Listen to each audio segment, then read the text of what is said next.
Good morning students, welcome to our online class. अभी मैं class 6 को पढ़ाने जा रही हूँ। सब्जेक्ट जो है वो SST है। चैप्टर 1 आपका चल रहा है ज्योग्राफी में। कॉमेट्स हम कल पढ़ रहे थे, कॉमेट्स का कुछ बाकी है वो मैं बता दे रही हूँ आपको। These are made of frozen gases.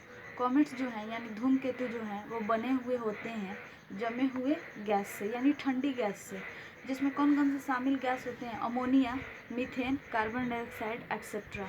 इसमें अमोनिया गैस होता है, मीथेन गैस होता है और कार्बन डाइऑक्साइड गैस शामिल होता है। The most famous comet of the universe is Halley's comet. देखिए, सबसे मशहूर जो कॉमेट है यानी धूमकेतु है हमारे ब्रह्मांड का, वो हैली कॉमेट है। That appears after every 76 years. और जो हमेशा कब दिखाई पड़ता है? तो हर 76 साल के बाद दिखाई पड़ता है।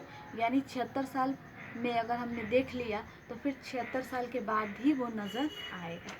Last time it was seen in 1986 and next time it will be appear in 2062।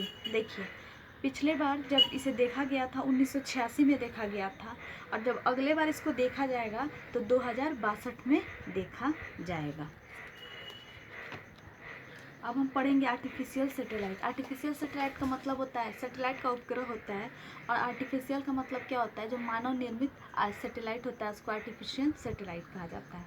Apart from the natural satellite, natural यानी प्राकृतिक सैटेलाइट के अलावा देयर आर मैन मेड और आर्टिफिशियल सैटेलाइट्स ऑल्सो। तो जो मानव निर्मित सैटेलाइट होते हैं वो भी उपग्रह जो हैं वो होते हैं। एक तो प्राकृतिक उपग्रह होता है, जैसे चांद क्या है तो प्राकृतिक उपग्रह है, लेकिन उसके अलावा मानव निर्मित भी उपग्रह होते हैं। An artificial satellite is a man made machine. Artificial जो सैटेलाइट होता है वो मानव निर्मित एक मशीन होता है। That continuously revolve around the earth और एनी अदर प्लैनेट। जो लगातार जो है वो चक्कर लगाता है किसका? पृथ्वी का या दूसरे ग्रहों का। पृथ्वी का भी वो चक्कर लगा सकता है जो मानव निर्मित उपग्रह होता है, और दूसरे ग्रहों का भी चक्कर लगाता है। The artificial satellites are those man-made objects which have been placed into orbits of different planets। देखिए, आर्टिफिशियल सैटेलाइट जो होते हैं उनको are those man made object, ये ऐसे मानव निर्मित चीज़ होते हैं which have been placed into orbit of different planet, जिनको कहाँ पे रख दिया जाता है, कहाँ पे उनको प्लेस्ड कर दिया जाता है? तो जो अलग अलग प्लैनेट होते हैं उनकी जो कक्षाएं होती हैं उसमें उसको प्लेस्ड कर दिया जाता है, यानी वहाँ पे उसको रख दिया जाता है।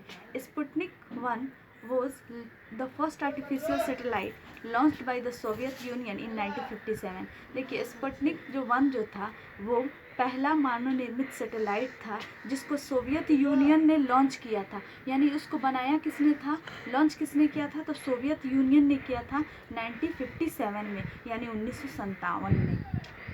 सिंस देन, और उसके बाद से thousands of satellite have been launched into the orbit around the earth. देखिए, उसके बाद हज़ारों की तादाद में सैटेलाइट जो हैं वो बनाए गए, उनको लॉन्च किया गया, और किसके कक्षाओं में? अराउंड द अर्थ, जो भी पृथ्वी की जो कक्षाएं हैं उसमें उनको लॉन्च किया गया। आर्यभट्ट, भास्कर 1 एंड 2। देखिए, आर्यभट्ट भी क्या है? मानव निर्मित ये सैटेलाइट है, उपग्रह है। भास्कर भी है, फर्स्ट और सेकंड दोनों है। रोहिणी फर्स्ट और सेकंड दोनों हैं। INSAT 1, 2 and 3 are the main artificial satellites of India.